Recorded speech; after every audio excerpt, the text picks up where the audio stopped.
تمام قسم کی حمد و ثنا، کبریائی اور بڑائی اس خالق ارض و سما کے لیے لائق و زیبا ہے جس نے ہمیں اور آپ کو پیدا فرمایا، اور بیش بہا درود و سلام اس ذات گرامی قدر پر اور اس ذات مبارکہ مطہرہ پر جنہیں ساری کائنات کے لیے رشد و ہدایت بنا کر کے بھیجا گیا، اور جن کا نام نامی اسم گرامی احمد مجتبیٰ محمد مصطفیٰ صلی اللہ علیہ وسلم ہے۔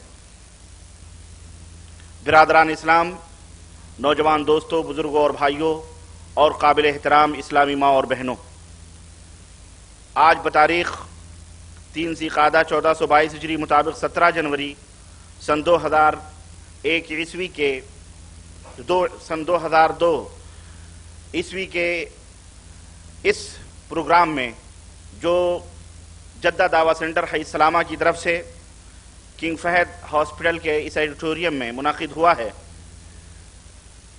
اس میں جس موضوع پر مجھے خطاب کرنے کا حکم ملا ہے وہ موضوع ہے اللہ کی پہچان۔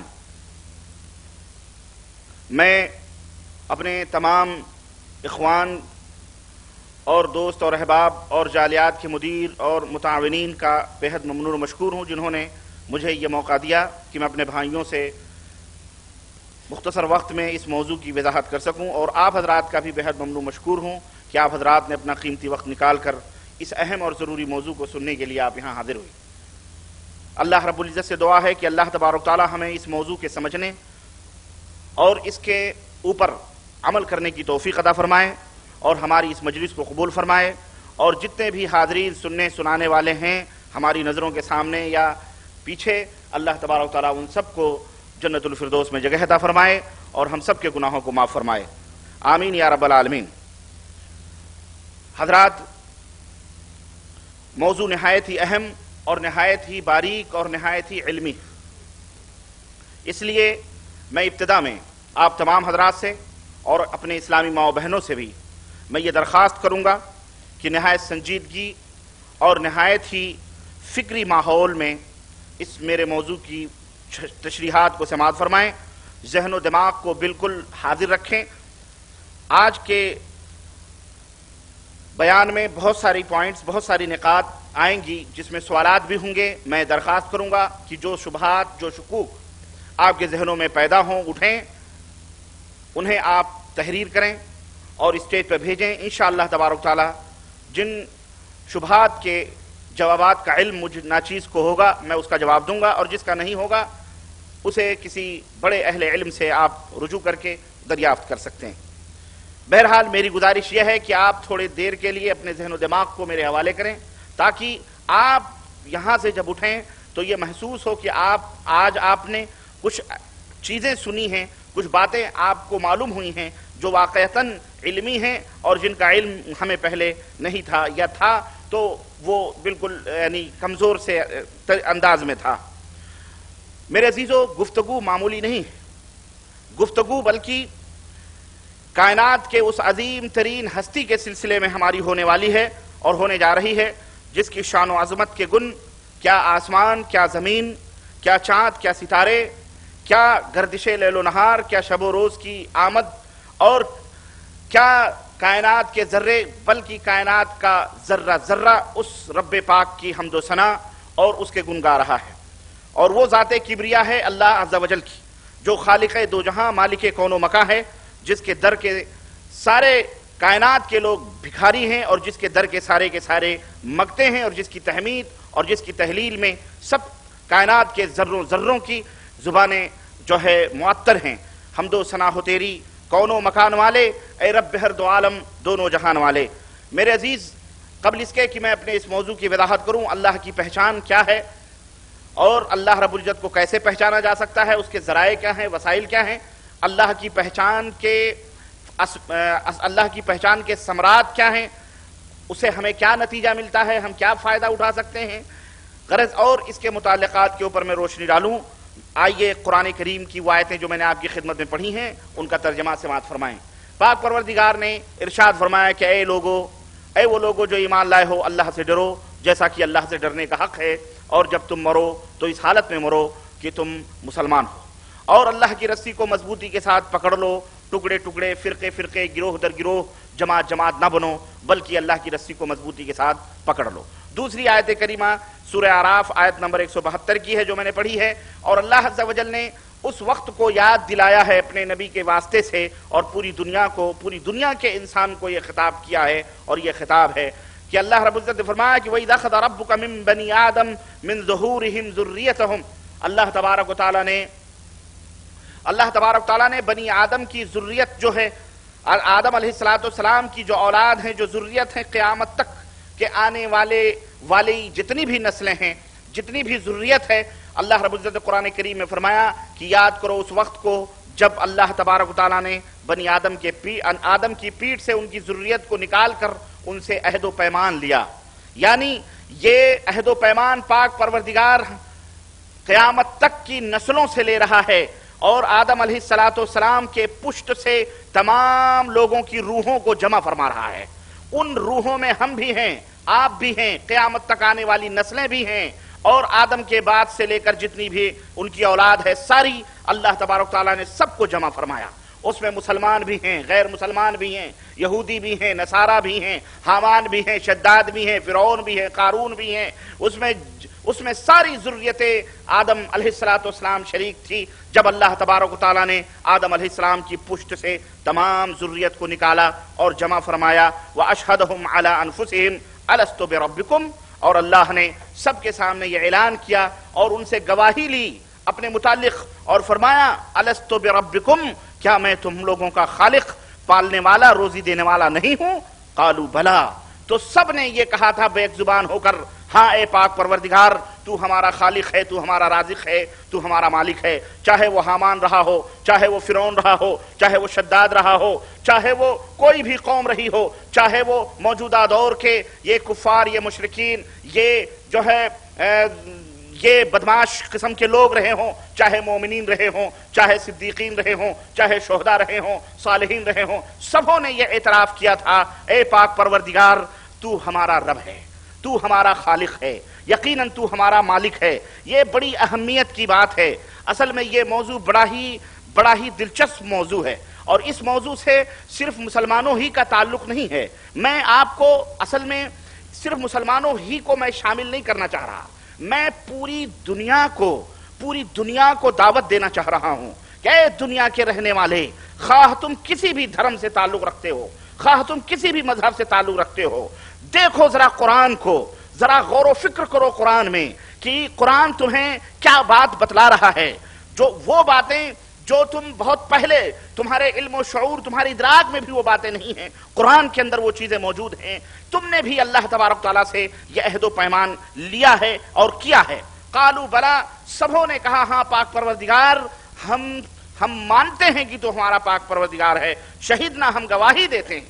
اب آپ دیکھیں اس گواہی میں اللہ ان ذریت، ان روحوں کو مخاطب کر کے جو روحیں قیامت تک آنے والی ہیں سب کو اللہ تبارک تعالیٰ نے جمع فرمایا. یہاں ایک نقطہ اور بھی ہے، بعض لوگ کسی کی تقدیم اور تاخیر پر جھگڑا کرتے ہیں کہ جی وہ پہلے پیدا ہوئے، وہ دیکھو دنیا بنانے سے پہلے اللہ نے فلاں کو پیدا کیا، ان کو بنانے سے پہلے فلاں کو پیدا کیا، فلاں کو پیدا کیا، فلاں کو پیدا کیا. وہ کہتے ہیں ہمارے نبی سب سے پہلے، وہ کہتے ہیں ہمارے نبی سب سے پہلے، وہ کہتے ہیں وہ سب سے پہلے، وہ کہتے ہیں وہ سب سے پہلے. جھگڑا کرنے کی کوئی ضرورت نہیں ہے، نہ اس میں جھگڑا کرنے کا کوئی مقام ہے. اللہ تبارک و تعالیٰ اگر اس لحاظ سے ہے تو اللہ تبارک و تعالیٰ نے جو یہ یوم الست جس کو کہا جاتا ہے، جس کو یوم عہد و پیمان کہا جاتا ہے، اللہ رب العزت نے ساری ذریت کو جمع فرمایا تھا. اس میں سارے کے سارے لوگ موجود تھے، سب موجود تھے، ہم بھی موجود تھے، تم بھی موجود تھے، حامان بھی موجود تھے، فرعون بھی موجود تھے، قارون بھی، سب قومیں، ہود بھی قومیں، لوط بھی قومیں، ساری قومیں موجود تھی. تو اس میں تقدیم و تاخیر کی کوئی ایسی بات نہیں ہے. اللہ تبارک تعالیٰ نے ساری روحوں کو اکٹھا فرمایا تھا اور پیدا فرما دیا تھا. یہ بات سمجھنے کی ہے اور اس کے اوپر آپ جو ہے دھیان دیں. اللہ رب العزت نے فرمایا کہ یہ جو میں عہد و پیمان لے رہا ہوں، یہ کیوں لے رہا ہوں؟ ان تقولوا یوم القیامت انا کنا عن ھذا غافلین، تاکہ قیامت کے دن جب تم ہمارے پاس مرنے کے بعد آؤ گے اور حشر میں جب تمہیں ہم جمع کریں گے اور حساب و کتاب ہوگا، تو قیامت کے دن یہ نہ کہنا اے پاک پروردگار ہم تو غافل تھے، ہمیں تو تیرے وجود کا پتہ نہیں تھا، تیری پہچان ہمیں نہ حاصل تھی، تیری معرفت کا علم ہمیں نہیں تھا، اے پاک پروردگار ہم تو غافل تھے. ایسا تم نہیں کہہ سکتے ہو. کیوں؟ ہم نے یوم الست میں تم سے عہد و پیمان لیا. غرض یہ قرآن کریم کی اس آیت کا ترجمہ ہے. میرے عزیز، میرے دوست، میرے بھائی، اسلام کے 3 اہم بنیادی ضابطے ہیں. اس میں ایک اہم بنیادی ضابطہ ہے اللہ کی پہچان، اللہ کی معرفت، اور دوسرا ضابطہ ہے اللہ تبارک و تعالیٰ نے جو دین جو شریعت بھیجی ہے اس کی معرفت حاصل کرنا۔ نمبر ایک اللہ کی معرفت حاصل کرنا، نمبر دو اللہ تبارک و تعالیٰ نے جو دین یا شریعت جو دین اور شریعت ہمیں دیا ہے اس کی معرفت اس کا علم حاصل کرنا، اور نمبر تین صاحب شریعت حضرت محمد الرسول اللہ صلی اللہ علیہ وسلم کی معرفت حاصل کرنا۔ یہ تین بڑے ہی اہم اور بڑے ہی مضبوط رکن ہیں، بلکہ یوں سمجھیے کہ اصول ہیں اسلام کے، جس کی معرفت حاصل کرنا ہر مسلمان کے اوپر فرض ہے۔ ہر مسلمان جو اپنی نسبت اسلام کی طرف کرتا ہے، اگر ان تینوں میں سے کسی ایک کا اسے علم نہیں ہے تو وہ مسلمان نہیں ہے۔ ظاہر ہے اللہ کی معرفت، اللہ کی پہچان اسے ضروری ہے ہونا، کیوں؟ وہ ایمان کس پر لائے گا جب وہ اللہ کو پہچانے گا ہی نہیں؟ پھر اللہ کو پہچان کر کے کیا کرے گا وہ، جبکہ اسے اللہ کی غلامی اور بندگی کا طریقہ اور اس کے احکامات اور اس کی اطاعت اور فرمانبرداری وہ نہیں کرے گا، تو اللہ کو پہچان کر کے وہ کیا کرے گا؟ کوئی فائدہ نہیں۔ پھر رسول اللہ صلی اللہ علیہ وسلم کی معرفت اس لیے کہ اللہ کی پہچان کرنے کے بعد شریعت جو آ رہی ہے اس اللہ کی اطاعت فرما برداری کرنے کا جو سلیقہ ہے، جو طریقہ ہے، رب ذوالجلال کی بندگی غلامی کرنے کا جو حق ہے، اسے کیسے ادا کیا جائے، یہ صاحب شریعت حضرت محمد رسول اللہ صلی اللہ علیہ وسلم بتلائیں گے۔ ان کی معرفت، ان کی شریعت، ان کے اخلاق، ان کی سیرت، لقد کان لکم فی رسول اللہ اسوۃ حسنہ، یہ تمام سب حاصل کرنا ہر مسلمان کے اوپر چاہے مرد ہو یا عورت ہو ضروری ہے۔ تو یہ تین باتیں اپنے ذہنوں میں بٹھا لیں، تین اصول ہیں۔ ایک اصول ہے اللہ کی معرفت یعنی اللہ کی پہچان، اور دوسری چیز ہے اللہ کی بھیجی ہوئی شریعت کی پہچان، اور تیسری چیز ہے صاحب شریعت حضرت محمد الرسول اللہ صلی اللہ علیہ وسلم کی پہچان حاصل کرنا۔ تو انشاءاللہ تبارک تعالیٰ اللہ کی پہچان کا کیا مطلب ہے، اللہ کی پہچان کے وسائل اور ذرائع کیا ہیں، اللہ کی پہچان جو ہے یا اللہ کی معرفت حاصل ہونے کے بعد اس کے فوائد اور اس کے ثمرات کیا ہیں، آج کا یہ موضوع ہمیں اس موضوع پر گفتگو کرنی۔ اور آج کا یہ جو موضوع ہے ڈائریکٹ توحید سے اس کا تعلق ہے، بالکل توحید سے اس کا تعلق ہے، جس کے بارے میں آپ سب کو معلوم ہے کہ کتنی اہمیت کا حامل آج کا موضوع، اور اس کا تعلق توحید کے اس عظیم توحید کے اس عظیم حصے سے ہے جس کے بارے میں علماء نے، اہل علم نے توحید کی جو تین قسمیں بیان کی ہیں، توحید ربوبیت، توحید الوہیت اور توحید اسماء اور صفات۔ تو اس موضوع کا تعلق اللہ عز و جل کے اسماء اور صفات سے ہے، یعنی توحید کا وہ حصہ، تیسرا حصہ جو اللہ رب العزت کے نام اور اس کے صفات سے متعلق ہے، اس سے اس کا رشتہ اور اس کا تعلق ہے۔ توحید ربوبیت کا مطلب یہ ہے کہ ہر بندے کے لیے یہ ضروری ہے کہ خالق و مالک، مدبر اور حاکم، یہ سب کچھ کون ہے؟ اللہ عز و جل ہے۔ وہ اس بات کا یقین رکھے اور ان تمام سب چیزوں میں اس کو یکا اور تنہا سمجھے، اللہ کی خلاقیت میں، اس کی رزاقیت میں، اس کے احیاء و امات میں، اس کے دیگر جو مطلب اس کے افعال ہیں اللہ تبارک تعالیٰ کے جو افعال ہیں، جو اس کے کام ہیں، اللہ پیدا کرتا ہے، اللہ تدبیر کرتا ہے، آپ کی روزی کے لیے وہ تدبیریں کرتا ہے، اس میں کسی کو بھی وہ شریک نہ کرے بلکہ اکیلا اللہ تبارک و تعالیٰ کو وہ جانے اور مانے۔ یہ ہے توحید ربوبیت، یعنی اللہ رب ہے، خالق ہے، مالک ہے، رازق ہے، مدبر ہے، بارش اتارتا ہے، مارتا ہے، جلاتا ہے، تب سب کچھ کا مالک ہے۔ یعنی دیکھیں اس کے اندر تین چیزیں اہم آتی ہیں، خلق، حکم اور تدبیر۔ یہ تین وہ اہم بنیادی چیزیں ہیں جس میں کہ اللہ کے ساتھ کسی کو اگر کوئی بندہ ان تینوں میں شریک کرتا ہے تو پرلے درجے کا مشرک کہلاتا ہے۔ خلق مطلب پیدا کرنے والا اللہ عز و جل ہے، جب اس نے پیدا کیا تو ظاہر ہے پیدا کرنے کے بعد میں وہ تدبیر فرماتا ہے۔ تدبیر کس کی فرماتا ہے؟ تمہیں روزیاں دینے کی تدبیریں فرماتا ہے، تدبیر کرتا ہے۔ دنیا پیدا کی اس نے، اس دنیا کے اندر جو تدابیر ہیں وہ اللہ رب العزت فرماتا ہے۔ اسی طرح سے جب اس نے پیدا کیا، تمہیں عقل دی، تمہیں شعور دیا، ہاتھ دیے، پیر دیے، تمام نعمتوں سے سنوارا، سجایا، دنیا دی، آسمان، چاند، ستارے تمہارے لیے پیدا کیے، تو اب اسی کا حق ہے کہ اسی کے حکم کی پیروی اور اطاعت کی جائے، اسی کے آگیا کا پالن کیا جائے، اس نے جو حکم دیا ہے اس کو اپنے سینے کے اندر، اپنے ہردے کے اندر، اپنے دل کے اندر بسایا جائے، اور وہ جیسا کہے اسی طرح سے اپنے جیون کو بتایا جائے، اپنی زندگی کو گزارنا چاہیے. یہ اس کا حق ہے. پیدا کرنے والا جب وہ ہے تو تمہاری روزیوں کا تدبیر بھی وہی کرتا ہے، اور وہی حکم بھی دینے کا مستحق اعظم ہے، وہی حق رکھتا ہے. اس کے سوا کسی کو حق یہ حاصل نہیں ہے. تو میرے عزیزو، یہ توحید ربوبیت ہے کہ اللہ تبارک تعالیٰ کے جو افعال ہیں، جو کام ہیں، ان کاموں میں اللہ کے ساتھ کسی کو شریک نہ کیا جائے. یہ نہ کہا جائے کہ رام بھی پیدا کرتے ہیں، عیسیٰ بھی پیدا کرتے ہیں، موسیٰ بھی خالق ہیں، وشنو بھی خالق ہیں، برہما بھی خالق ہیں، فلانے بھی خالق ہیں، فلانے بھی خالق ہیں، فلانے روزی دینے والے ہیں، فلانے وشنو مارنے والے ہیں، برہما پیدا کرنے والے ہیں، اور فلانے یہ دینے. نہ نہ نہ، یہی شرک ہے. یہ ربوبیت میں شرک کرنا ہے. سمجھ رہے ہیں نا؟ اللہ رب العزت خالق ہے، وہی مالک ہے، وہی مدبر ہے، وہی سب کچھ. اب اس کے بعد دوسری قسم جو اہل علم نے کی ہے توحید کی، توحید ربوبیت. جو پاک پروردگار یا جو ہستی یا جو ذات خالق ہے، مالک ہے، مدبر ہے، تدبیر رزق کرتی ہے، ہمیں مارتی اور جلاتی ہے، ہمیں زندگی دی ہے اس ذات نے، تو اب اسی کا حق ہے کہ اپنے سروں کو اسی کے سامنے جھکایا جائے، اسی سے مدد طلب کی جائے، اسی کو اپنے حاجتوں میں پکارا جائے، اسی کا استغاثہ کیا جائے، اسی سے پرارتھنا کی جائے، اسی سے دعا کی جائے، اسی سے اپنے ضروریات کو بیان کیے جائیں، اسی سے خوف زدہ ہونا چاہیے، اسی کی خشیت اور ڈر کو اپنے دل میں بسانا چاہیے، اور اسی سے امیدیں وابستہ رکھنی چاہیے، اسی سے توکل اختیار کرنی چاہیے. یہ ہے توحید الوہیت کا مفہوم، کہ یہ سارے حقوق صرف کس کے ہیں؟ اللہ عز و جل کے ہیں، اس کے کیا جائے. پھر اب نہ کسی دیوی دیوتا سے ڈرنا ہے، نہ کسی دیوی دیوتا سے پرارتھنا کرنی ہے، نہ کسی بزرگ کے مزار اور قبر اور چلے پلے سے جا کر کے وہاں سجدے کرنے ہیں، نہ کسی بزرگ یا کسی استھان یا کسی مزار یا کسی درگاہ یا کسی مندر یا کسی دیوی دیوتا سے جا کر کے ہمیں کوئی امید وابستہ رکھنی ہے، نہ وہاں نظر چڑھانے ہیں، نہ وہاں نیازیں چڑھانی ہیں. سارے نظر و نیاز، ساری امیدیں، ساری پرارتھنائیں، ساری دعائیں، ساری امیدیں، سارے توکل، سارے بھروسے، ساری محبتیں، سارا خوف، سارا ڈر صرف اللہ عز و جل کے سے اپنے اللہ رب العزت سے ہونا چاہیے، کیونکہ وہی اس کا مستحق ہے. یہ ہے توحید ربوبیت. اور تیسری چیز ہے توحید اسماء و صفات. یہ بڑی اہمیت اس کی ہے. کیوں؟ اس لیے کہ توحید اسماء و صفات وہ چیز ہے جو انسان کے دل کے اندر توحید ربوبیت اور توحید الوہیت کے جذبے کو پیدا کرتی ہے. آدمی کو اور یہی ہے پہچان اللہ کی. اس سے اللہ کی پہچان حاصل ہوتی ہے. نام اور صفت سے ہی تو کوئی چیز پہچانی جاتی ہے. بولو بھئی، کسی چیز کو پہچاننا ہے تو کیسے پہچانو گے؟ پوچھو گے اس کا نام کیا ہے، ٹھیک ہے نا؟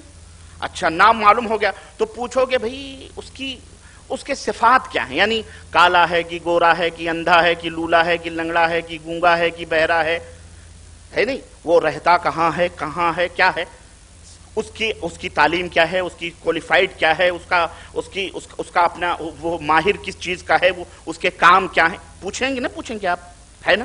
اوپر رہتا، نیچے رہتا، کہاں رہتا، انگلینڈ رہتا، امریکہ رہتا، سعودیہ رہتا، انڈیا رہتا، پاکستان رہتا، بنگلہ دیش رہتا، کہاں رہتا ہے، سب معلومات. تو اسماء اور صفات کے موضوعات ان تمام سب چیزوں کو گھیرے ہوئے. سمجھ آئیے آپ کو؟ بڑے سادے انداز میں سمجھانے کی کوشش کر رہا ہوں، اللہ مجھے توفیق عطا فرمائے. بڑا علمی موضوع ہے، لیکن میں اس کو بالکل سادھارن طریقے سے، بالکل سادے انداز میں، ہلکے پھلکے الفاظ میں میرا مقصد یہ ہے کہ فصاحت اسی کو کہتے ہیں کہ جو آدمی کے دل میں اور اس کے ذہن میں بات بیٹھ جائے. ہماری اسلامی بہنیں مائیں بھی بیٹھ کے سن رہی ہیں، بچے بھی ہیں، آپ بھی ہیں، تو سب کے ساتھ سب کا میں خیال کرتے ہوئے اس موضوع کو ذہن میں بٹھانا چاہ رہا ہوں. اور بڑا ہی اہم موضوع ہے، اور اتنا اہم موضوع ہے کہ اس کے اوپر پوری ایمان اور پورے عبادتوں کی بنیاد موجود ہے. یہی اساس ہے، بلکہ توحید کل ہے. یہی اسماء اور صفات کے موضوع کو ہمارے ملکوں میں چھیڑا نہیں جاتا ہے. زیادہ سے زیادہ بس یہ کہا جاتا ہے بھئی اللہ غفور الرحیم ہے، رزاق ہے، بس خلاص بات. لیکن اللہ رب العزت کے تعلق سے نہ غیر مسلموں کو کوئی معلومات دی جاتی ہے اور نہ مسلمانوں کو. اب کوئی غیر مسلم کے سامنے اگر آپ کھڑے ہو کر کے اپنے اللہ کے بارے میں بتلائیں تو کیا بتلائیں گے؟ ہمارا اللہ بہت بڑا ہے. ٹھیک، ہمارا اللہ بہت بڑا ہے، اس کے کیا گن ہیں، اس کے کیا خوبیاں ہیں اس کی؟ اب بیٹھے ہوئے وہ مارتا جلاتا ہے، بس وہ روزی دیتا ہے، بس وہ تو وہ بھی مانتا ہے. ہاں، کچھ ایسی چیزیں خوبیاں بتائیں آپ جو اس کے دل کو بھائے، جو وہ آپ کی طرف آئے، اس کی شکتی کیا ہے، اس کا طاقت کیا، اس کی طاقت کیا ہے، اس کا اپنا وہ کیا ہے، وہ سب کچھ بتلانا ہے نا۔ تو یہ کیسے آپ کو معلوم ہوگا؟ یہ اللہ تبارک و تعالیٰ کے ناموں کا جب آپ کو پتہ ہوگا، اللہ کے صفات کا جب آپ کو پتہ ہوگا۔ نبی کریم صلی اللہ علیہ وسلم کیا فرماتے ہیں؟ اللہ کے کتنے نام ہیں؟ 99 99 نام ہیں۔ جس نے ان کو شمار کیا، ان کو سمجھا اور ان کے اوپر ایمان لایا تو اللہ تعالیٰ قیامت کے دن اسے جنت میں داخل فرما دے۔ اب آپ دیکھیں، اس کا یہ مطلب نہیں ہے کہ آپ صرف ورد کرتے رہیں الرحمن الرحیم الملک القدوس، نہ، بلکہ اس کا مطلب یہ ہے کہ آپ ایک ایک نام کے اپنے جو آپ کے ایک ایک نام کے جو معنی اور مفہوم ہیں، آپ اس کو سمجھیں اور سمجھنے کے بعد میں اسی کے مطابق عمل کرنے کی کوشش کریں، اور اپنی زبان سے، اپنے کردار سے، اپنے عمل سے، اپنے سب چیزوں سے انہی ناموں کے اوپر آپ اللہ تبارک تعالیٰ کو پکاریں۔ اسی لیے اللہ رب العزت فرمایا کہ وَلِلَّهِ اسماء الحسنى فادعوه بها، اللہ کے لیے پیارے پیارے نام ہیں، تو اے میرے بندو انہی پیارے پیارے ناموں سے اللہ کو یاد کرو۔ کیا کمی، 99 ناموں میں سے ہمیں ایک ہی نام یاد رہا، میرا خدا خدا خدا خدا خدا۔ اللہ کے کن ناموں میں سے خدا ہے؟ یہ اصل میں دیکھیں، بہت ساری اصطلاحات ہیں جو ہمارے اندر در آئی ہیں مشرکوں کی طرف سے، کافروں کی طرف سے، بہت ساری چیز۔ ابھی پوچھو نماز کیا ہے، نماز کا کیا مفہوم ہے؟ نماز کیا ہے بھائی؟ نماز کیا ہے؟ نماز کوئی معنی نہیں ہے اس کا۔ یہ اور بات ہے کہ ہمیں سکھا دیا گیا، ہمارے ملک کی زبان ہے، لیکن میں یہ چاہتا ہوں، میں یہ کہوں گا کہ جب اللہ نے اتنے نام رکھے ہیں تو ان ناموں میں سے ایک نام اللہ ہی کہو، خدا کیوں کہتے ہو؟ 99 نام ہیں تو پھر وہی نام کیوں لیتے ہو جس کو نہ کسی نبی نے لیا، نہ کسی رسول نے لیا، نہ اللہ نے حکم دیا، نہ رسول نے حکم دیا؟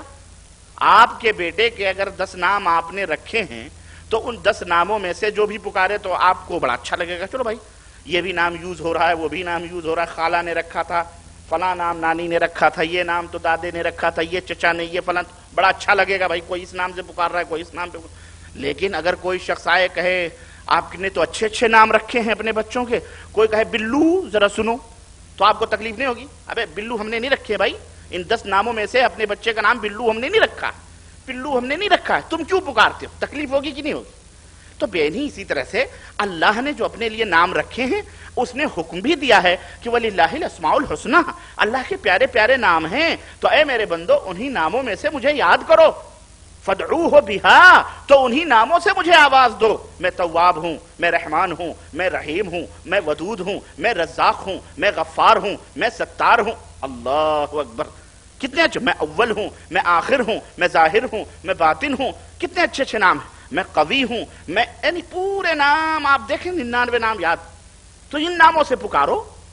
کیوں، کیا ضرورت ہے ایسے نام جو جن کا نہ کوئی نسل کا پتہ ہے، نہ حسب کا پتہ، نہ نسب کا پتہ، کچھ بھی نہیں۔ کس نے کہہ دیا خدا؟ خدا تو بادشاہوں کو بھی کہا جاتا ہے۔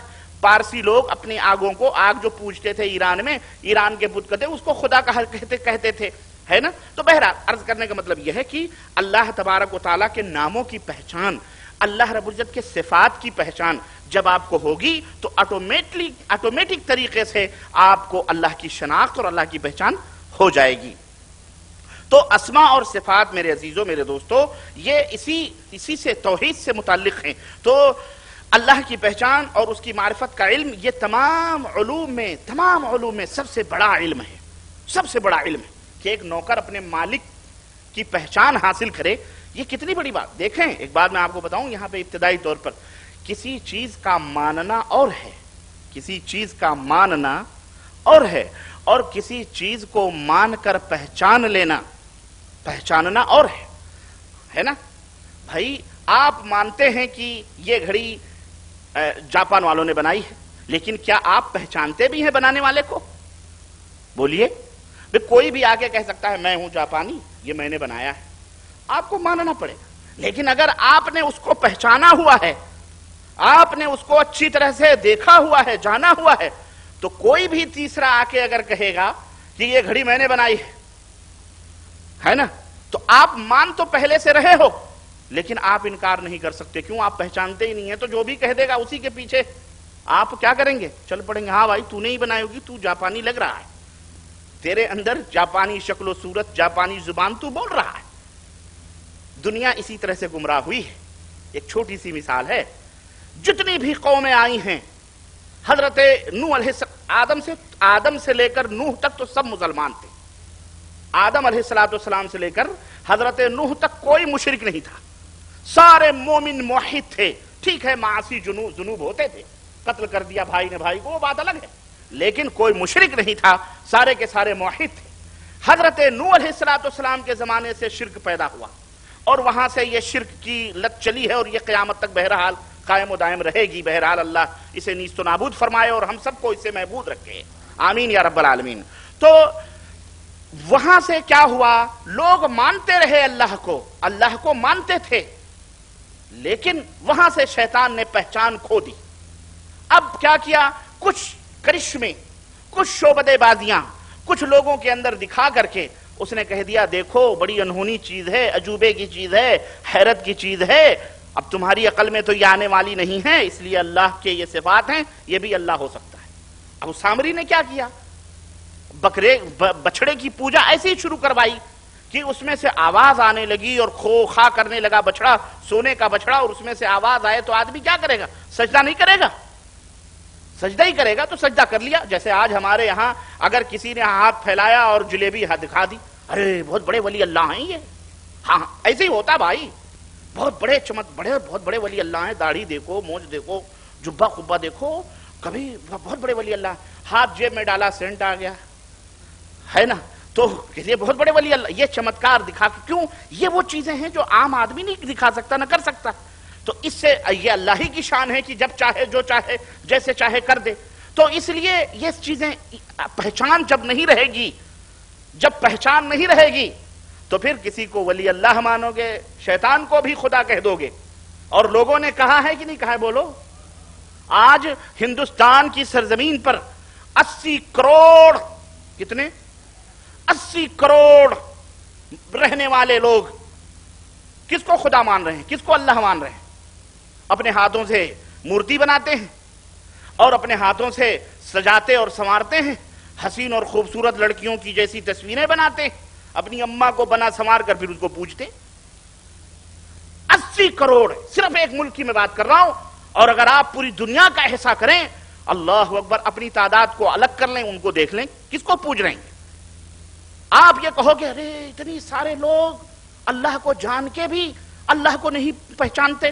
ہاں ایسے ہی لوگ ہیں، ہمیشہ حق کو ماننے والے تھوڑی ہی تعداد میں ہوتے ہیں، اور اکثریت کیا ہوتی ہے؟ جاہلوں کی، مشرکوں کی، کافروں کی ہوتی ہے. میرے بھائیوں، میرے عزیزوں، عرض کرنے کا مطلب یہ کہ اب کیا آپ کریں گے؟ اب ان کو کیسے پہچان کروائی جائے؟ ارے یہ جو تم جس کی پوجا کر رہے ہو یہ شیطان ہیں، یہ تو بت ہیں، یہ تو کچھ نہیں کر. اس کی پہچان آپ کو کروانی ہے. اے 25 کروڑ لوگوں مسلمانوں ہندوستان کے، تمہیں پہچان کروانی ہے اپنے رب کی ان 80 کروڑ لوگوں کے سامنے جو اللہ رب العزت کے اس عہد و پیمان کو بھول چکے ہیں، جو ہمارے دیش میں شیطانوں کی طرح پھر رہے ہیں، جو تمہارے جینے اور تمہاری زندگی کو جنہوں نے تنگ کیا ہوا ہے، جو یہ سوچ رہے ہیں کہ ہم ہی وقت کے خدا ہیں. انہیں بتلاؤ، چاہے وہ کوئی بھی لیڈر ہو، کوئی بھی نیتا ہو، کہ تو خدا نہیں، نہ یہ جن کو تو پوج رہا ہے یہ خدا ہو سکتے ہیں. ارے ظالم، ذرا عقل سے کام لے. تو لائر ہے، تو انجینئر ہے، تو ڈاکٹر ہے، تجھے خبر نہیں کہ یہ پتھر کی مورتی نہ بول سکتی ہے، نہ چل سکتی ہے، نہ پھر سکتی ہے، کچھ بھی نہیں کر سکتی. یہ نفع نقصان کی مالک کیسے ہو سکتی؟ یہ کون بتلائے گا؟ اسے بتلاؤ. یہ اچھا ایک بات بتاؤں، یہ جو ہیں یہ بھی مانتے ہیں جب مصیبتوں میں پھنستے ہیں تو اس اللہ کو آواز دیتے ہیں. یہ بھی کہتے ہیں، ان سے پوچھو سنسار کی سرشٹی کس نے کی ہے؟ یہ کہیں گے ایشور نے کی. ایشور کون؟ ایشور اوپر ہی ہاتھ اٹھائیں، اوپر ہی اٹھائیں گے. ایشور نے کی ہے بھیا، وہی ہے، اسی کو مانتے ہیں. لیکن ان بیچاروں کو پہچان نہیں ہے. مسلمانوں، وہ پہچان بھول چکے ہیں رب کی. شیطانوں نے انہیں مختلف انداز سے گمراہ کر رکھا ہے. اب ان کو پہچانواؤ. لیکن افسوس تو یہ ہے تم خود نہیں اپنے مالک کو پہچانتے ہو، اپنے اللہ کو پہچانتے ہو. تو فاقد الشیء لا یؤتی شیء، جس کے دامن میں کچھ نہ ہو وہ دوسروں کو کیا دے گا؟ ہاں، تو یہ اللہ کی پہچان بہت ضروری ہے. اس کے بغیر کوئی آدمی مسلمان نہیں رہتا۔ اور جہاں تک جاننے کی بات ہے تو بل کلنٹن بھی جانتا ہے اللہ ہے، جارج بش بھی جانتا ہے اللہ ہے، جو پرسوں اسٹیڈیم میں بیہوش ہو کے گر گیا، اللہ کرے وہ دنیا سے گر کے چلا جائے، سمجھ رہے ہیں نا؟ اللہ کو سب جانتے ہیں، اڈوانی جی بھی ہمارے جانتے ہیں، اٹل بہاری کنوارے وزیر اعظم بھی جانتے ہیں، وہ بھی جانتے ہیں اللہ ہے، اللہ کو مانتے ہیں، بڑے بڑے سادھو سنت جو مندروں میں بیٹھے ہوئے ہیں وہ بھی جانتے ہیں اللہ ہے، اللہ کو جانتے ہیں، لیکن اللہ کی پہچان ان کو حاصل، جاننا ایک الگ چیز ہے، ماننا مانتے ہیں، جانتے نہیں مانتے ہیں، ماننا ایک الگ چیز ہے، ماننا ایک اور پہچان حاصل کرنا ایک۔ ہم مانتے ہیں کہ ہمارے وزیر اعظم ہیں، لیکن پہچان سب سے نہیں ہوتی، بہت کم لوگ ہوتے ہیں جن سے پہچان۔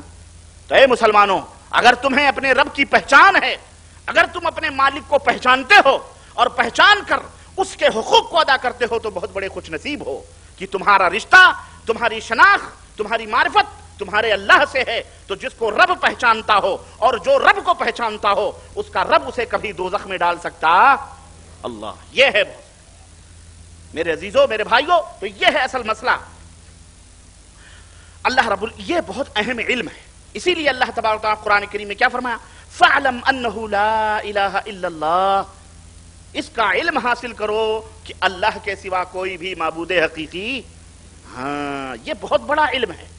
جو شخص اس علم کو جان لے، سمجھو دنیا کے سارے علوم اس کے لیے آسان ہے کہ اللہ کے سوا کوئی عبادت کا مستحق، یہ علم بہت بڑا ہے۔ اب کوئی اپنے آپ کو رئیس اعظم کہے، وزیر اعظم کہے، پوری دنیا پہ اپنی جبروتی قوت کے نافذ کرنے کا دعویٰ کرے، اگر وہ اپنے رب کو نہ پہچانے، وہ یہ نہ جانے کہ رب کے سوا اور کوئی حقیقی معبود نہیں ہے، وہ بدترین جاہل ہے، بلکہ اللہ نے اسے شر البریہ قرار دیا ہے کہ سب سے برا مخلوق ہے، وہ سب سے بدترین مخلوق ہے۔ تو کائنات میں جتنے لوگ بھی ہیں جو اللہ کے سوا دوسروں، اللہ کے سوا اوروں کو بھی عبادت کا مستحق سمجھتے ہیں، وہ کائنات کی سب سے بدترین لوگ ہیں۔ یہ آپ اپنے دماغ میں رکھیں، اس سے نہ کہیں، کیونکہ اس کو سمجھا کر کے پہچان دلوا کر کے لانی، لیکن آپ کے دل میں یہ بات ہو کہ یہ تو خشو خاشاک سے بھی بدتر ہے، یہ بدترین مخلوق ہے، یہ نجس ہے، یہ مشرک ہے، لیکن آپ کے دل میں یہ چیز ہونی چاہیے جو ولا اور برا، دوستی اور دشمنی کا میزان پیدا کر رہی ہے۔ بقیہ چیزیں اس کو کیسے قریب کیا جائے، رب سے کیسے اللہ کی معرفت کیسے کروائی جائے، یہ درد، یہ علم، یہ فکر، یہ غم جو حضرت محمد الرسول اللہ صلی اللہ علیہ وسلم کی تھی، وہی درد، وہی علم، وہی ٹیس، وہی جذبے اور وہی ایثار، وہی قربانی ہمارے تمہارے سینوں میں بھی ہونی چاہیے۔ نفرت اور قدورت تمہارے دل کے اندر چھپی ہوئی ضرور ہو کفر کے خلاف، اس شخص کے خلاف، لیکن اخلاق اور محبت سے تم اللہ کی پہچان اس کو کرواؤ، یہ نہیں، بلکہ نبی کریم صلی اللہ علیہ وسلم نے یہ بھی فرمایا ہے کہ تمہارے گھر میں اگر تمہارا پڑوسی یہودی کیوں نہ ہو، اگر بکری کی پیر بھی پک رہے ہیں تو وہ بھی اپنے پڑوسی کو دھو، ٹھیک ہے وہ یہودی ہے، تمہیں اس سے نفرت ہے، لیکن اپنے اخلاق اور اپنے زبان سے ہم کیوں کسی کو ایذا پہنچائیں؟ سمجھ آئی کہ نہیں آئی؟ تو میرے عزیزوں، میرے بھائیوں، یہ پہلا علم ہے جو ہر مسلمان کے لیے ضروری ہے۔ اور یوں تو کائنات میں جیسا کہ میں نے بتایا، شروع سے لے کر آج تک جب سے دنیا بنی اور انسان پیدا ہوئے، سب لوگ اللہ کی ہستی کو مانتے چلے آ رہے ہیں۔ کوئی دین ہو، کوئی دھرم ہو، سب دین اور سب مذہب کے اندر اللہ کا تصور موجود ہے، اللہ کی پوجا کا تصور، اللہ کی عبادت کا تصور موجود ہے، سوائے چند کمیونسٹ نظریوں کے جن کے بارے میں آپ کو معلوم ہوگا، ناستک دہریے جو اللہ کو نہیں مانتے ہیں، لیکن ان کا ضمیر ان کو ملامت کرتا ہے اور وہ بالکل صرف زبردستی یہ کہتے ہیں اللہ وغیرہ کچھ بھی نہیں ہے، لیکن ان کا ضمیر ان کو ملامت کرتا ہے اندرونی طور سے۔ بہرحال خواہ وہ یہودی ہوں، نصرانی ہوں، زردشتی ہوں، جینی ہوں، پارسی ہوں، ہندوسی ہوں، سکھ ہوں، بدھسٹی ہوں، غرض سب کے ہاں اللہ عز و جل کا تصور موجود ہے، سب مانتے ہیں اللہ تبارک و تعالیٰ کو۔ پچھلے زمانے میں قوم نوح تھی، یا قوم عاد، قوم سمود، قوم لوط، اہل مدین، اصحاب ایکا، یہ سب قومیں اللہ کی ہستی کو مانتی تھیں، یہاں تک کہ جب ہمارے آخری نبی حضرت محمد الرسول اللہ صلی اللہ علیہ وسلم اس دنیا میں نبی بنا کر کے بھیجے گئے تو حضرت صلی اللہ علیہ وسلم کی قوم بھی، وہ بھی اللہ تبارک و تعالیٰ کو مانتی تھی اور اللہ کے اوپر ان کا بھی ایمان تھا، اور آپ سب کو اس کا پتہ موجود ہے۔ اور پچھلی جتنی بھی قومیں تھیں اور آج بھی جتنی قومیں ہیں، نبی کے دور میں جتنی قومیں تھیں، سب اللہ کی عبادت و بندگی کا دم بھی بھرتی تھی، یہ بھی آپ کو پتا ہے اس بات کا. وہ حج بھی کرتی تھی, نماز بھی پڑھتے تھے, روزے بھی رکھتے تھے, سب کرتے تھے, ٹھیک ہے, دم بھی بھرتے تھے اللہ کی عبادت کا. آج بھی یہودی بھی ہیں عبادت کرتے ہیں, نصرانی بھی ہیں عبادت کرتے ہیں اور وہ دم بھرتے ہیں, ہندو بھی ہیں وہ بھی عبادت کرتے ہیں, پارسی وہ بھی عبادت کرتے ہیں, جینی وہ بھی عبادت کرتے ہیں, سکھ وہ بھی عبادت کرتے ہیں, بدھسٹ وہ بھی عبادت کرتے ہیں, جتنے بھی مذاہب اور دھرم ہیں سب کے ماننے والے اللہ رب العزت کی عبادت کا دم بھرتے ہیں. لیکن ان کی عبادتوں میں اور اسلام نے جن باتوں کی عبادتوں کا حکم دیا ہے ان میں فرق یہ ہے کہ ان کی عبادتیں خالص نہیں ہیں, اسلام کی عبادت خالص اللہ کے لیے. اسلام نے جن کی عبادت اللہ کی عبادت کا جو حکم دیا ہے اس کے اندر توحید شامل ہے, ان کی عبادتوں میں توحید شامل نہیں. ان کے اندر غیروں کی ساجیداری ہے, غیروں کا پارٹنر بنانا ہے, اس میں گنیش بھی شریک ہیں, وشنو بھی شریک ہیں, برہما بھی شریک ہیں, عیسیٰ بھی شریک ہیں, موسیٰ بھی شریک ہیں, فلانے بھی شریک ہیں, خواجہ بھی شریک ہیں, غوث بھی شریک ہیں, قطب بھی شریک ہیں, ابدال سارے شریک ہیں. اس لیے غیر قوموں کی جو عبادتیں ہیں ان عبادتوں میں غیر شریک ہیں. لیکن اسلام جس اللہ کی اور جس طرح کی عبادت کا حکم دیتا ہے وہ اس کے اندر توحید موجود ہے. سجدہ صرف اللہ کے لیے ہے, رکوع صرف اللہ کے لیے ہے, امیدیں صرف اللہ سے کرنی ہیں, پکارنا صرف اللہ کو ہے, اللہ کے سوا ہے وشنو, ہے برہما, ہے خواجہ, ہے بلانے, ہے داتا, ہے حجویری, ہے پاک پٹن, ہے اجمیری, ہرگز ہرگز بولو نہیں کرنا. صرف اللہ, اس میں توحید ہے, یہ تائیت ہے, تنہا ہے, اور تنہا اللہ رب العزت سے اپنی تمام حاجتوں کو, ضرورتوں کو بیان کرنا ہے. لیکن میرے عزیزو, جب ہم تاریخ کے پنے پلٹ کر کے دیکھتے ہیں تو ہمیں پتہ چلتا ہے کہ یہ ساری قومیں جو اگلے زمانوں میں اللہ کو مانتی تھیں, اللہ کی عبادتیں بھی کرتی تھیں, ان سب کو مٹا دیا گیا, ان سب کو ہلاک و برباد کر دیا گیا. چاہے قوم عاد ہو, چاہے قوم لوط ہو, چاہے قوم نوح ہو, چاہے قوم سمود ہو, سب کو ہلاک و برباد کر دیا گیا. اب ایک سوال پیدا ہوتا ہے, ذہن میں اٹھتا ہے کہ انہیں کیوں ہلاک و برباد کیا گیا, اس کے اسباب کیا تھے. تو آؤ ہم قرآن سے پوچھتے ہیں کہ اے قرآن تو ہمیں بتا, یہ قومیں کیوں ہلاک و برباد کر دی گئیں, کیوں چیخ آئی اور ان کو برباد کر دیا گیا, کیوں آندھیاں آئیں, کیوں کھٹملوں کے عذاب آئے, کیوں خونوں کے عذاب آئے, کیوں میڈکوں کے عذاب آئے, کیوں باد و باران کے عذاب آئے, کیوں آندھی اور طوفان کے, کیوں بجلیوں کے عذاب آئے, کیوں ان کو ہلاک و برباد کر دیا گیا. تو رب کا قرآن ہمیں جواب دیتا ہے, قل سیروا فی الارض فانظروا کیف کان عاقبۃ الذین من قبل کان اکثرهم مشرکین. اللہ فرماتا ہے نبی, لوگوں سے کہو جاؤ دنیا کے اندر سیر کرو, دنیا کے اندر تفریح کرو, سیاحت کر کے دیکھو کہ تم سے پہلے جو لوگ تھے کس طرح سے ہلاک و برباد کر دیے گئے, ان کا انجام جا کر کے دیکھو, کیوں ہلاک و برباد کر دیے گئے. اللہ فرماتا ہے کان اکثرهم مشرکین, اکثریت جو تھی اس قوم میں مشرک تھے, اللہ نے ان کو نیست و نابود کر دیا. مشرک کیا تھے, اللہ کی عبادت بھی کرتے تھے اور اللہ کی عبادت میں غیروں کو, اس لیے ان سب کو ہلاک و برباد کر دیا گیا, ان سب کو اس نور روئے زمین سے نیست و نابود کر دیا گیا. سورہ روم آیت نمبر 42. مطلب یہ ہے کہ یہ سب قومیں, آج جو قومیں موجود ہیں اللہ کو مانتی تو ہیں مگر پہچانتی نہیں ہیں. یہی وجہ ہے کوئی کسی کے سامنے جھکا ہوا ہے, کوئی کسی کو اللہ کا حق دے رہا ہے, کوئی عیسیٰ کو اللہ کا ٹکڑا اور اللہ کا ایک حصہ اور اللہ کا بیٹا قرار دے رہا ہے, کوئی عزیر کو اللہ کا بیٹا قرار دے رہا ہے, کوئی دیوی دیوتاؤں کو پکار رہا ہے, کوئی وشنو برہما مہیش کو پکار رہا ہے, کوئی کنکر شنکر پتھر شجر حجر کو پوج رہا ہے, کوئی اپنے ہاتھوں سے بنائی ہوئی مورتیوں کو پوج رہا ہے, دیوتیوں کو پوج رہا ہے, اس کے سامنے سجدہ کر رہا ہے, پرارتھنا کر رہا ہے, نذر و نیاز چڑھا رہا ہے. غرض یہ کام سارے کے سارے عبادت تو ہیں, عبادت ہیں, لیکن توحید کے نظریے کے ساتھ نہیں ہیں بلکہ شرک کے نظریے کے ساتھ ہیں. اللہ کے ساتھ اس کو خاص کرنا چاہیے اللہ کے لیے, لیکن انہوں نے سب کو ملا لیا ہے اس کے اندر. جب ضرورت پڑتی ہے اللہ کو پکار لیتے ہیں اور جب ضرورت پڑتی ہے وشنو برہما مہاراج اور خواجہ اور قطب اور غوث اور ابدال سب کو آواز دے لیتے ہیں, پکار لیتے ہیں. میرے عزیزوں میرے بھائیوں,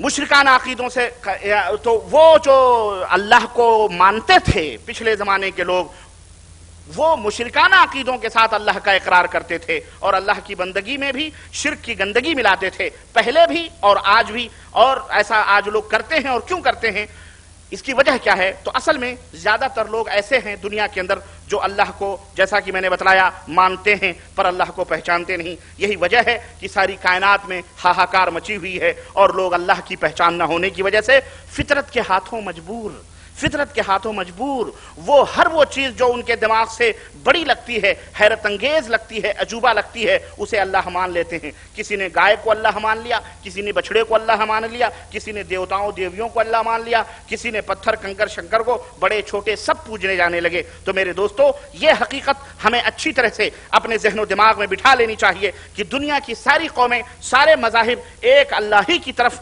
اشارہ کر رہے ہیں، لیکن توحید کا عقیدہ سب دھرموں کے اندر مفقود ہے، سب مذہبوں کے اندر ناپید ہے۔ یہ صرف اسلام ہی ایک مذہب ہے جس نے توحید کا ایک مکمل اصول اور پاکیزہ عقیدہ پیش کیا ہے، اور اللہ کی ذات اور شرک کے تمام شائبات سے اسلام نے مبرہ اللہ کی ذات کو قرار دیا ہے۔ مگر افسوس، ایک بات کا افسوس یہ کہ جو اجالوں کے مسافر تھے آج وہ اندھیروں کے ہم رکاب ہو چکے ہیں، جو اجالوں کے ہم سفر تھے وہ مسافر بن چکے ہیں اندھیروں کے، جنہیں اسلام نے توحید کے انوار و تجلیات سے نوازا تھا، ان کے عقیدے اور جنہیں اسلام نے روشن و منور کیا تھا قرآن و سنت کی انوار و تجلیات سے، آج ان کے عقیدے دنیا کے اندر شرک کی اندھیروں میں ڈوب چکے ہیں، اور وہ شرکیہ خیالوں، رسم و رواجوں اور باطل عقیدوں اور جھوٹے قصے اور کہانیوں کے دلدلوں میں وہ مسلمان پھنس چکے ہیں۔ دنیا میں جنہیں توحید کا پیغام پہنچانا تھا، آج وہ مسلمان خود دوئی کا شکار ہو کر رہ گئے ہیں۔ زبان پر کلمہ توحید کا ترانہ ہے اور دل و دماغ میں ان کے بت خانہ ہے، منہ سے لا الہ الا اللہ کا نعرہ ہے، اور زندگی شرک و کفر کے راہوں پر گامزن ہے۔ اللہ نے کتنا سچ فرمایا ہے کہ وما یؤمن اکثرهم باللہ الا وهم مشرکون، کہ بہت سارے ایسے مسلمان ہیں جو ایمان کا دعویٰ کرتے ہیں لیکن وہ بباطن کیا ہیں؟ مشرک ہیں، اور وہ شرک کرتے ہیں۔ اور ایسا کیوں ہے؟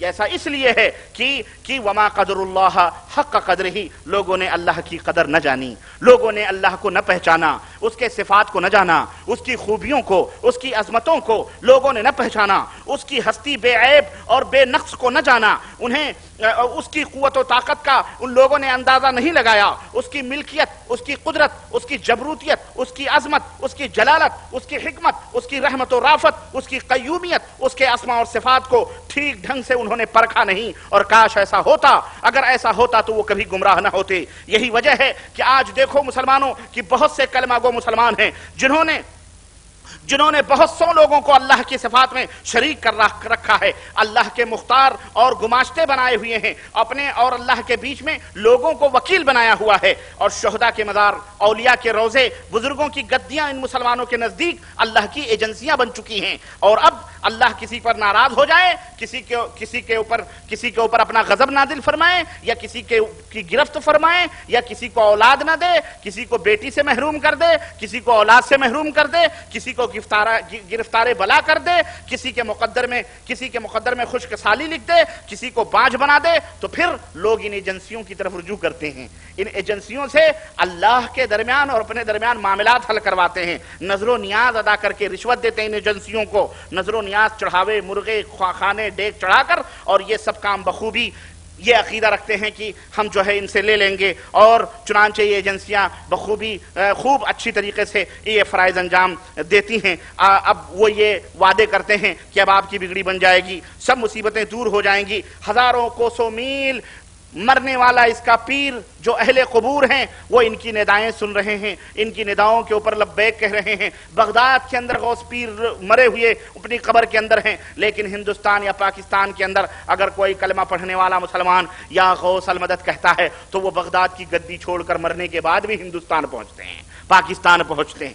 یہ عقل کا رونا اور اندھا پنی کا عجیب و غریب ناٹک کھیلا جا رہا ہے ہمارے دیش، ہمارے ملکوں کے اندر، اور مسلمان میرے عزیزو اسی دلدلوں میں پھنسا ہوا ہے۔ میرے عزیز، ندائیں سننے، خالق و مخلوق کے درمیان بیچ بچاؤ کراتے ہیں یہ ایجنسیاں، اللہ کو مناتے ہیں، رزق بڑھواتے ہیں، اولاد دلواتے ہیں، سب کچھ یہ ایجنسیاں کرواتی ہیں۔ آج مسلمانوں کے پاس دافع البلا بھی ہیں، مشکل کشا بھی ہیں، حاجت روا بھی ہیں۔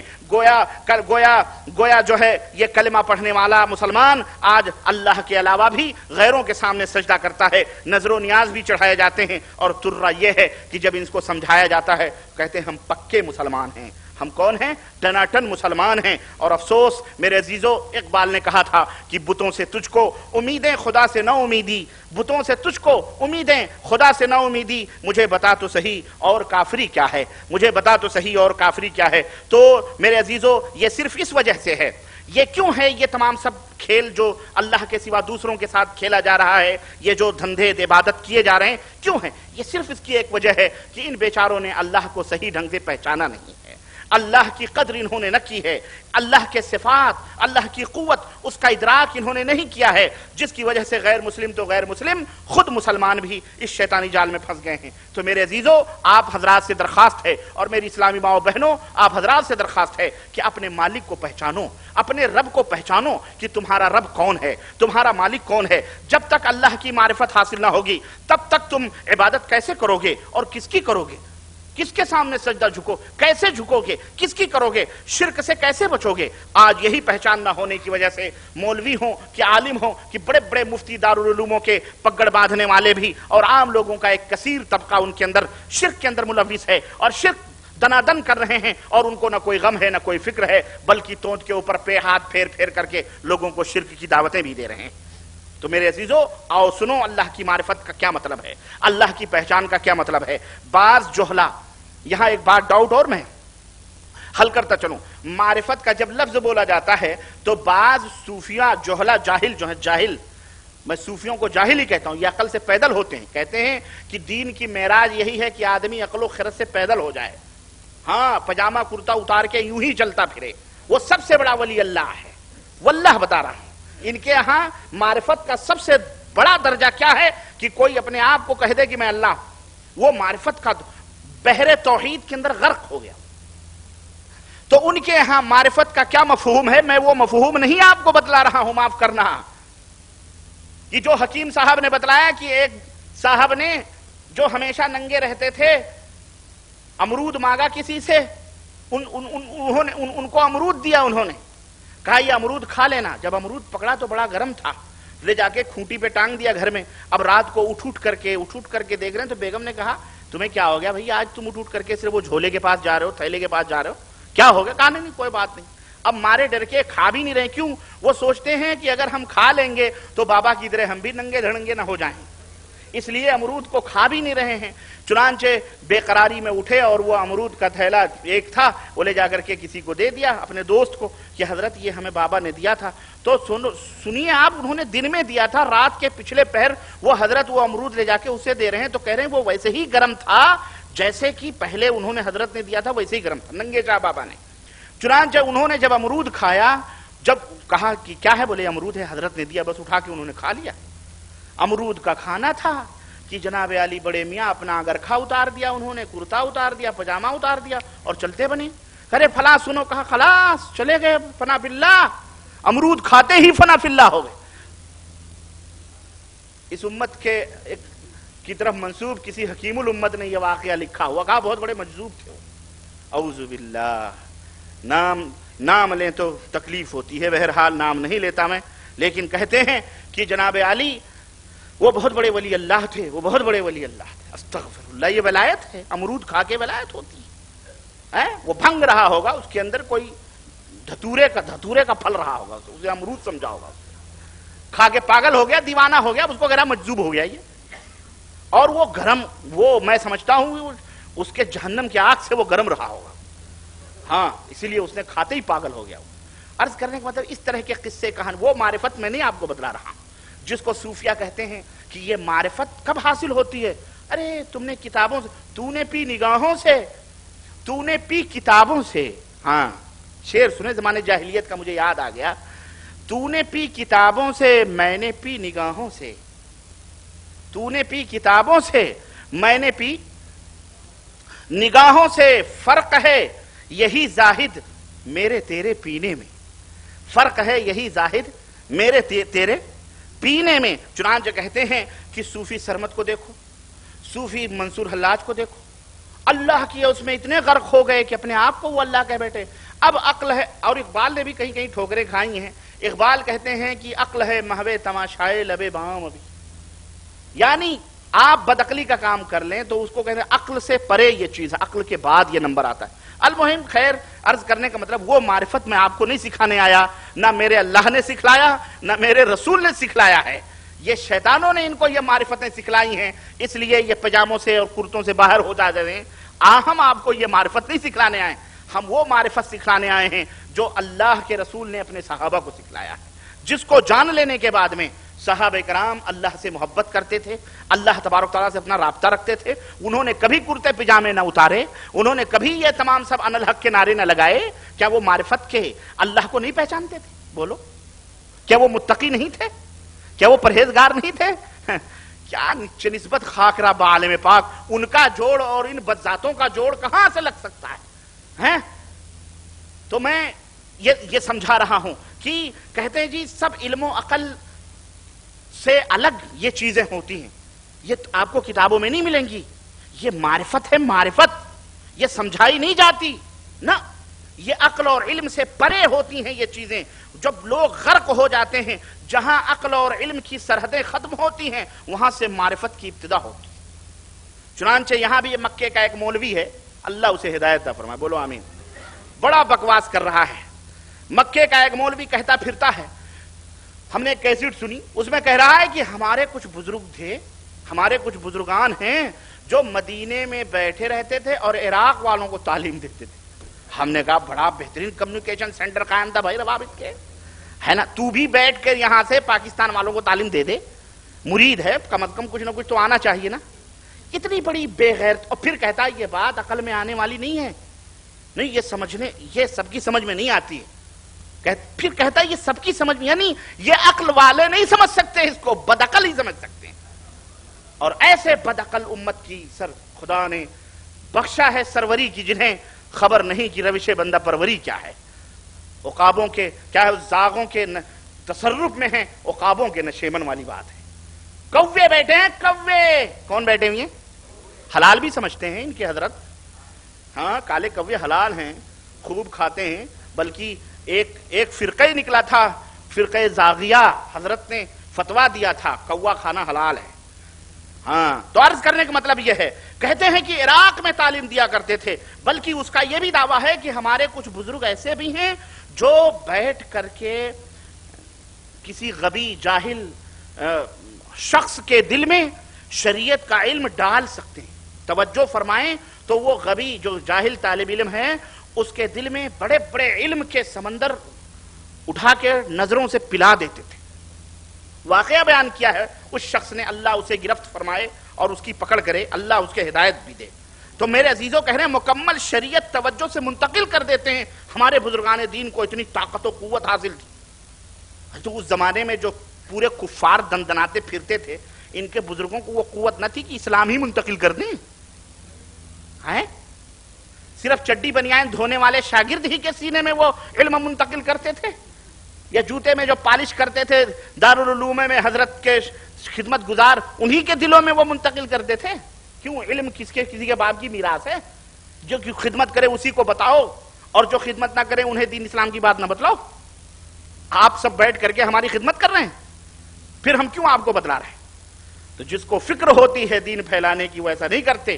یہ جھوٹے مکار اور عیار لوگ ہیں جو اس طرح کے واقعات اور قصے کی نگاہوں سے باقاعدے جو ہے پلائی جاتی ہے یہ شراب الفت، اور نگاہوں سے پلا پلا کر کے یہ کرتے ہیں۔ غرض کہنے کا مطلب یہ ہے میرے دوستوں، میرے بھائیوں، یہ صرف بکواس، جہالت اور شریعت مصطفیٰ کا انکار اور کفر و شرک کے چور دروازے اور بے دینی اور الحاد کے راہوں پر لوگوں کو لے جانے کی ایک سازش ہے، اور یا تو جہالت ہے، اللہ ان لوگوں کو ہدایت عطا فرمائے۔ اور یہ امت کے منافق اور اس امت کے برے علماء ہیں جو امت کے درمیان بیٹھ کر کے اس طرح کی بدعقیدگیاں اور صوفیانہ نظریات اور وہ خرافات جو شریعت مصطفی صلی اللہ علیہ وسلم سے ڈائریکٹ ٹکراتی ہے، اس کی نشر و اشاعت اللہ تعالیٰ کے جو ہے گھروں میں بیٹھ کر کے کرتے ہیں۔ اللہ تعالیٰ ان کے شر سے اس امت محمدیہ کو محفوظ رکھے اور ایسے لوگوں کو ہدایت نصیب فرمائے، آمین یا رب العالمین۔ صوفیہ کہتے ہیں کہ معرفت مغز ہے، شریعت چھلکا ہے۔ اعوذ باللہ، کیا کہتے ہیں؟ معرفت مغز ہے اور شریعت کیا ہے؟ چھلکا ہے۔ ہاں استغفر اللہ۔ خیر چھوڑیں، میں عرض یہ کر رہا تھا کہ اللہ کی پہچان کا کیا مطلب ہے۔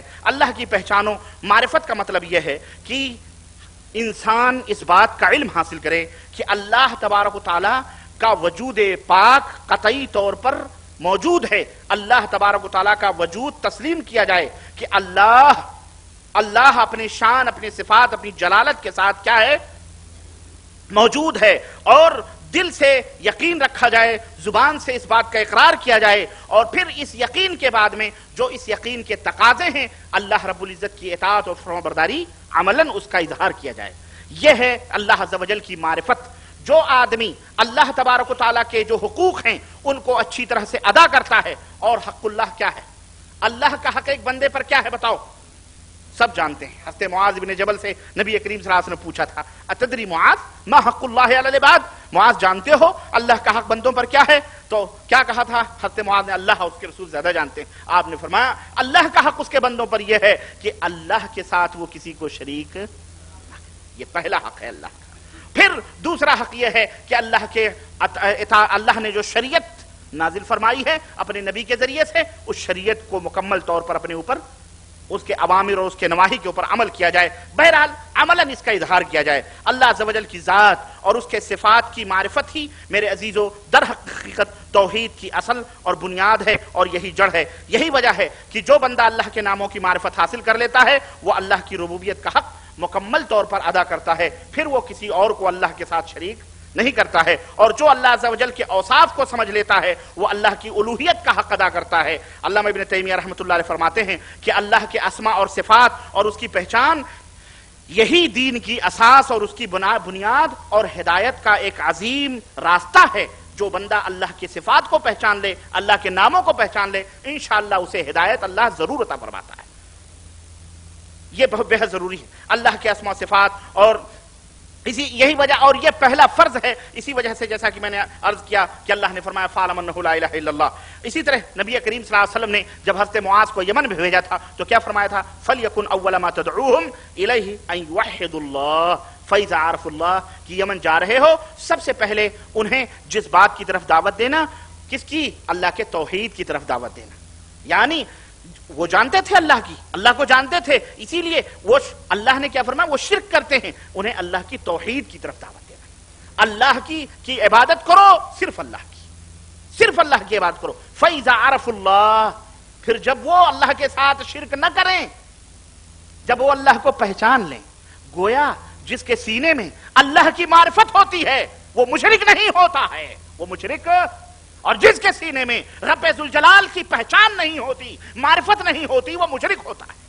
وہ ہر کس و ناقص کے سامنے اپنے گھٹنے ٹیک دیتا ہے، ہر کسی کے سے روب سے جلجلا جاتا ہے، زلزلہ جاتا ہے، اور لرزنے اور کانپنے لگتا ہے، ہر کسی سے وہ فریادیں کرنے لگتا ہے، ہر کسی چوکھٹ پر جا کر رونے اور گڑگڑانے لگتا ہے۔ لیکن جو اللہ رب العزت کی معرفت حاصل کر لیتا ہے وہ اللہ کے سوا کسی کی چوکھٹوں پر دامنوں کو پھیلایا نہیں کرتا ہے۔ یہ بات یاد رکھو، وہ اللہ کا عارف باللہ ہے وہ شخص جو مشرک نہیں ہے۔ جیسا کہ میرے عزیزو میں عرض کر چکا ہوں کہ اللہ عز و جل کے وجود کو عام طور پر فطری ہونے کی وجہ سے ساری قومیں مانتی ہیں، یہ فطری چیز ہے۔ اللہ کو ماننا ایک فطری چیز ہے، فطری چیز، ہر انسان کے دل کے اندر یہ چیز ڈال دی گئی ہے۔ مگر اللہ کون ہے، معبود حقیقی کون ہے، کون عبادتوں کا مستحق ہے، بہت ساری قومیں اس کے پہچاننے سے قاصر و مجبور ہیں، شیطان نے انہیں گمراہ کر دیا ہے۔ اور اس فطری معرفت و پہچان، اور ایک بات اور یاد رکھو، یہ جو فطری معرفت و پہچان ہوتی ہے اور اس کا جو اعتراف ہوتا ہے، اس کا جو اقرار ہوتا ہے، یہ انسان کو اللہ کا محبوب نہیں بنا سکتا۔ نہیں سمجھ آئی آپ کو؟ جو فطری معرفت ہوتی یعنی ہر شخص، ہر قوم مانتی ہے اللہ کو، فطری جو معرفت ہے، اس کے ماننے سے، اس کا اقرار کر لینے سے، اس کا اعتراف کر لینے سے آدمی اللہ کا محبوب بندہ نہیں بن سکتا ہے، اور نہ ہی اس کی کوئی اللہ کے ہاں اہمیت ہوتی ہے۔ بلکہ اللہ کے ہاں جو اللہ کی معرفت مطلوب ہے یا اللہ کی پہچان مطلوب ہے وہ یہ ہے کہ ان اعترافات اور اقرار اور اس معرفت و پہچان کے بعد جب آدمی پہچان لے، اقرار کر لے، تو اس کے بعد اللہ کے ہاں مطلوب یہ ہے کہ صرف اسی کی عبادت کی جائے، صرف اسی کے سامنے سروں کو جھکایا جائے، صرف اس کے سامنے سجدہ کیا جائے، اس سے استغاثے کیے جائیں، استعانے کیے جائیں، اسی کے اوپر توکل کیا جائے، اسی سے محبت کی جائے، اسی سے خوف اور اسی سے ڈر بھی کی جائے، اسی سے امیدیں بھی وابستہ کی جائیں، ملاقات کا شوق اسی سے دلوں میں پیدا ہو، اسی کی طرف دل کا میلان اور جھکاؤ ہو، اللہ کی طرف مخلوق کو چھوڑ کر کے دوڑا جائے، اسی سے تعلق پیدا کیا جائے، نظر ہو کہ قربانی ہو کہ زندگی ہو کہ موت ہو، سب کچھ اسی کے لیے وقف کر دی جائے۔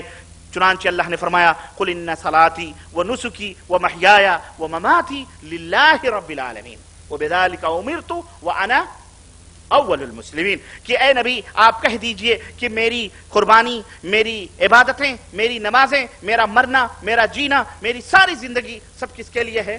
اللہ کے لیے ہے، ہمیں اللہ نے اسی کا حکم دیا ہے اور میں پہلا مسلمان ہوں۔ میرے عزیزو، اب آئیے میں آپ کو، یہ ہے اللہ کی پہچان کا مقصود اور اللہ کی پہچان کا مطلب، کہ اللہ کی پہچان کیسے کا مطلب کیا ہے، کہ اس کو کیا کیا پہچان لیا آپ نے تو اس کے حقوق کو ادا کریں، تب مانا جائے گا کہ آپ نے اللہ کو پہچانا ہے۔ اللہ کو مان لینا الگ ہے اور اللہ کو پہچان کر اس کے حقوق کو ادا کر لینا الگ ہے۔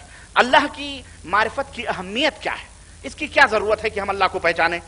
کیوں ہم اللہ کو پہچاننے کے لیے اتنی کوشش کر رہے ہیں؟